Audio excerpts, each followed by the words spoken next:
Hi, in this video let me show you how to enable LED flash notifications on your iPhone 17e, which means every time you receive a notification, the back flash over here of your iPhone will blink, notifying you.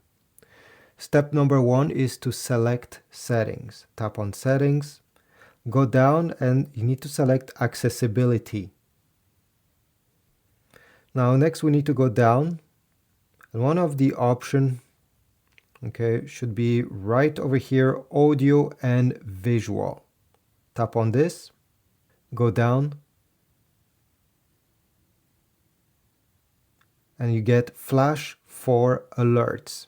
Right now it's turned off. I will tap, I will turn this on, and make sure that LED flash is turned on. Now you have two different options down below.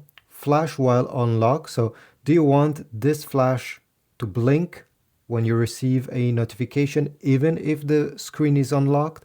In that case, you can activate it by tapping here. And you also have flash in silent mode. So do you want this to still work when you're in silent mode? It's up to you to decide to turn this on or off. But overall, this is it. This is how you turn on the flash alerts or flash notifications on your iPhone 17e. Subscribe, like, and comment down below if you liked this video.